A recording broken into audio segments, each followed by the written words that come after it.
उन्होंने जिन चीजों को अपने मैनिफेस्टो के अंदर दाखिल किया, आप गौर करें कि हमसे वादे किए गए कि हम फिरका परस्त और फसाद परवर अनासिर की जमात के ऊपर कदगन लगाएंगे, बंद करेंगे उसको।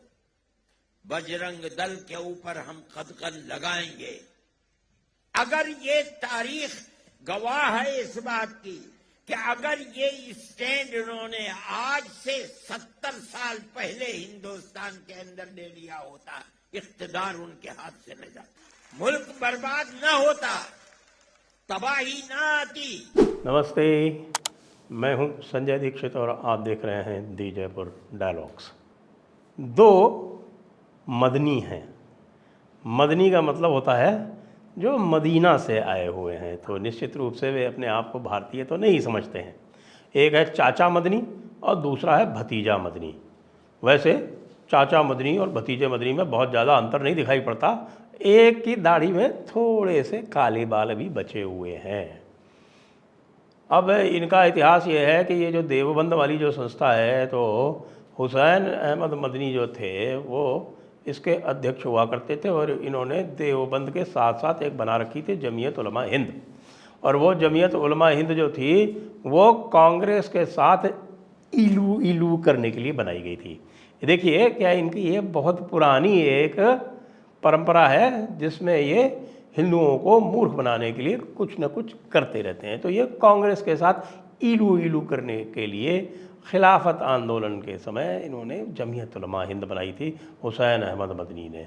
अब हुसैन अहमद मदनी जो थे वो कहा तो ये करते थे कि भाई हम पार्टीशन के ख़िलाफ़ हैं, लेकिन उन्होंने अपनी असली नीयत जो थी वो बता दी थी। 1945 में एक बड़ा जलसा हुआ था जिसमें देवबंदी बरेलवी दोनों शामिल हुए थे, क्योंकि उस वक्त बरेलवी जो थे वो जिन्ना के साथ शामिल होकर कह रहे थे कि हमें अलग पाकिस्तान चाहिए, हम नबी हुजूर की सुन्नत के हिसाब से चलेंगे, हम यहाँ से हिजरत करेंगे, मदीना बनाएंगे और मदीना से ताकत हासिल करके वापस इस हिंदुस्तान की मक्का के ऊपर फतह करेंगे।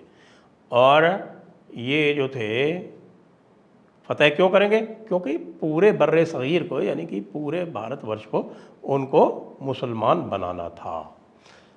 अब उस जलसे में हुसैन अहमद मदनी ने उनको ये कहा कि भाई देखिए हमारी और आपके जो लक्ष्य है वो एक ही है, यानी बर्रे सगीर को मुसलमान हमें भी बनाना है और बर्रे सगीर को मुसलमान तुम्हें भी बनाना है, लेकिन हिंदुस्तान के मुसलमानों को तकसीम करने से हमारा जो ये इरादा है वो कमज़ोर पड़ जाएगा। कमज़ोर कैसे पड़ जाएगा कि भाई हम 3 हिस्सों में बट जाएंगे, 2 हिस्सों में बट जाएंगे या 3 हिस्सों में बट जाएंगे।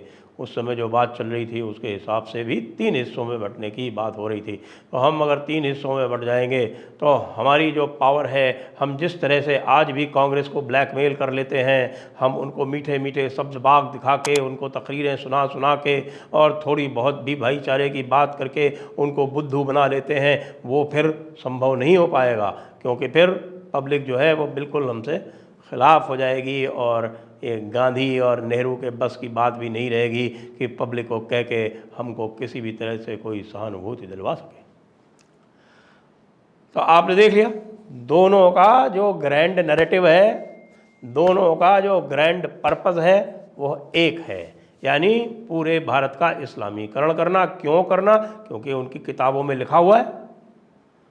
अब कुरान पाक कहती है, सूरत अनफाल यानी 8वीं सूरा, उसकी जो 39वीं आयत है वो एक हुक्म देती है कि पूरी दुनिया को इस्लाम बनाना है, क्योंकि जब तक पूरी दुनिया इस्लामी नहीं बनेगी तब तक आखिरत आएगी नहीं। ये नबी हुजूर की हदीस भी है। तो आखिरत ही उनका अंतिम उद्देश्य है। एक भौतिक जीवन है और जो आखिरत यानी जो आफ्टर लाइफ है, जो जीवनेतर यानी जीवन के बाद का जो जीवन है, वो भी एक भौतिक जीवन है जिसमें हर तरह की सुख सुविधा है, उसमें नहरें हैं, उसमें बागीचे हैं, उसमें अंगूर हैं, उसमें फल हैं, उसमें मेवे हैं और उसमें हूरे हैं। तो जब उनको हूरों को पाने के लिए ये सारा उद्यम है, सारा उद्योग जो है वो पूरा का पूरा उन हूरों को पाने के लिए है। और अल्लाह मियाँ जो है उस जन्नत का सुपरविज़न करते हैं, उसका पूरा का पूरा निज़ाम जो है वो अल्लाह हुजूर के हाथ में है। तो इस तरह की एक जीवन शैली, एक विचार शैली के प्रवर्तक ये मदनी बंधु हैं। तो हुसैन अहमद मदनी जब मरे तो उनके जो बड़े बेटे थे असद मदनी और छोटे बेटे थे अरशद मदनी। तो असद मदनी साहब जो है वो सत्तारूढ़ हुए। असद मदनी के बेटे हैं महमूद मदनी, और जब असद मदनी मरे तो देवबंद की सत्ता मिली अरशद मदनी को। अब अरशद मदनी और असद मदनी के बेटे महमूद मदनी में चल रहा है विवाद, तो उन्होंने जमीयत उलमा हिंद के दो धड़े बना लिए। तो इसीलिए कई बार लोगों को पता नहीं चलता है, कभी महमूद मदनी कुछ बोलता है, कभी असद मदनी कुछ बोलता है। जो ज़्यादा बूढ़ा लगता है वो असद मदनी है, वो देवबंद का खलीफा भी है, यानी जो देवबंद जो मदरसा है उसका हेड जो है वो अरशद मदनी ही है। और असद मदनी का बेटा यानी अरशद मदनी के बड़े भाई असद मदनी का बेटा महमूद मदनी जो है उसने जमीयत उलमा हिंद का एक दूसरा फैक्शन बना रखा है। ये तो इनकी हिस्ट्री हो गई।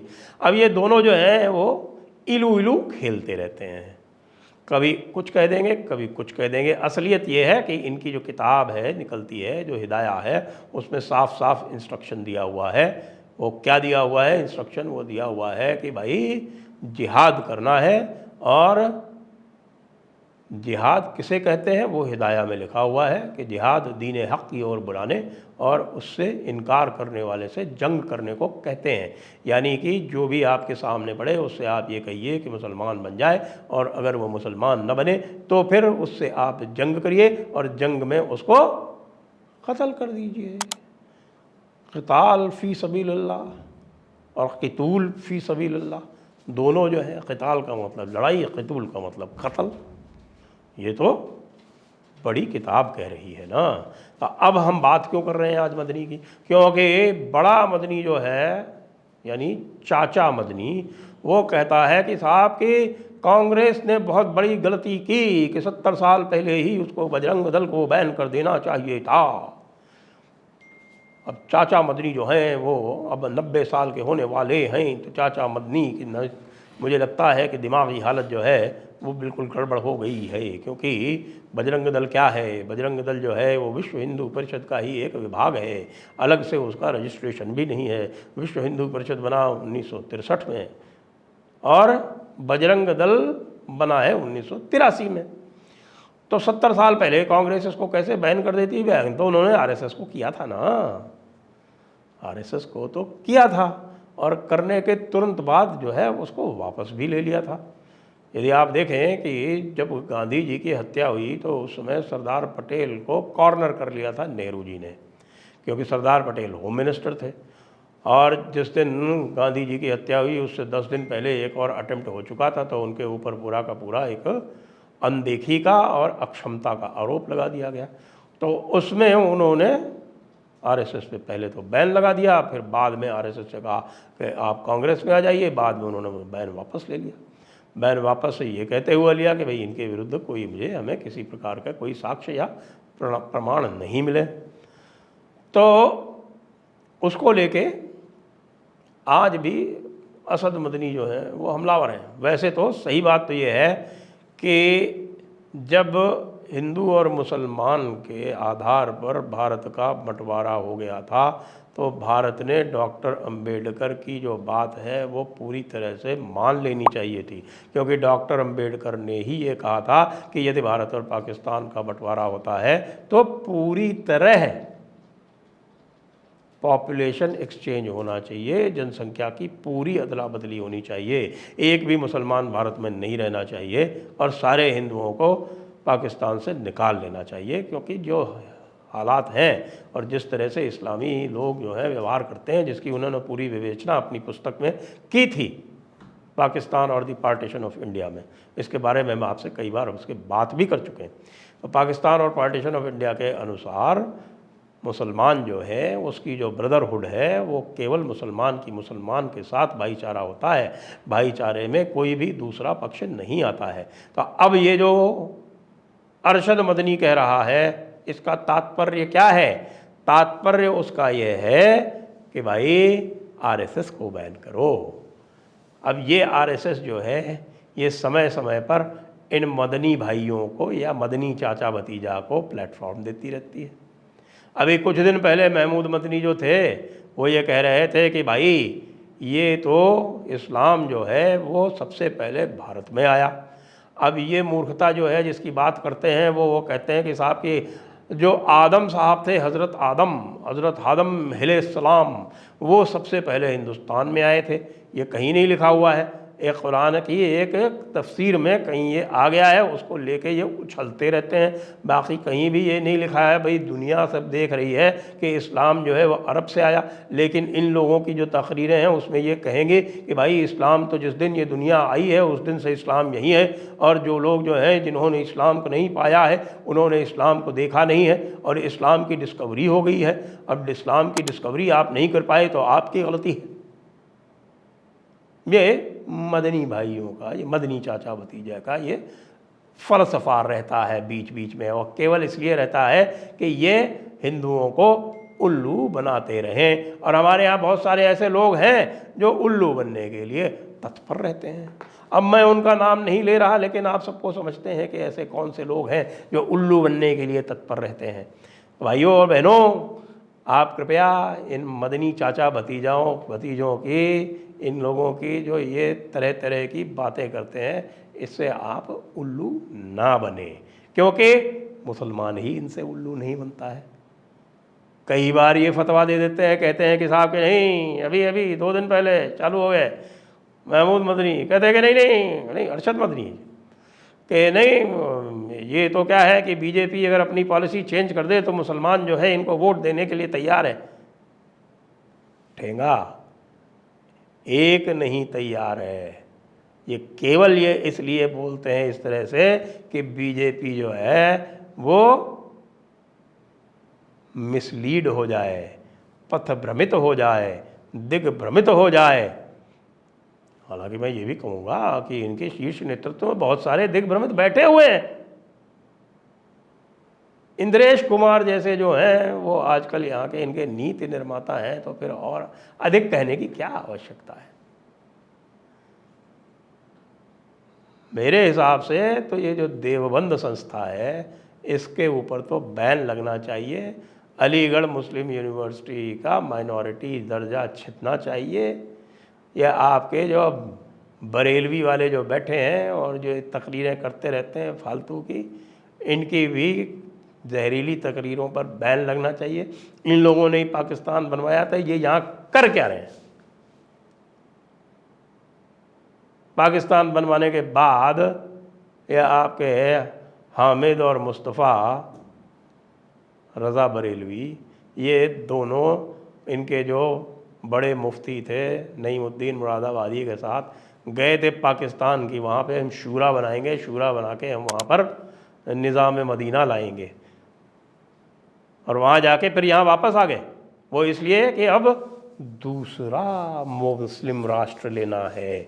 बोलते हैं महमूद मदनी कि यदि हिंदू राष्ट्र की बात हो रही है तो मुस्लिम राष्ट्र की भी बात हो सकती है। नहीं हो सकती मदनी के, इसलिए नहीं हो सकती कि तुम मुस्लिम राष्ट्र ले चुके हो। मुस्लिम राष्ट्र की बात करनी है तो हिजरत करो। आप जो है वो कुरान पाक की जो आयतें हैं 4.97, 16.41, उनका जो हुक्म है उस हुक्म की तामील करो। उसमें साफ लिखा हुआ है कि काफिरों के मुल्क में नहीं रहना चाहिए। यह हिंदू राष्ट्र है। क्यों है? लीगली भी है और वैसे भी है। हिंदू यहाँ मेजॉरिटी है, 85% हैं, तो यहाँ पर तो हिंदू राष्ट्र ही होगा। तो इसलिए तुमको तुरंत हिजरत करनी चाहिए। नहीं करते हो तो इसका मतलब तुम्हारे इरादे नेक नहीं हैं। और उन इरादों को पूरे हिंदू समाज को समझना चाहिए और अपने नेताओं के ऊपर दबाव बनाकर जो इनकी हरकतें हैं उन पर रोक लगाते हुए और इनको पूरी तरह से इज्जत से कुरान पाक के मुताबिक यहाँ से हिजरत करा देना चाहिए। जय हिंद, वंदे मातरम।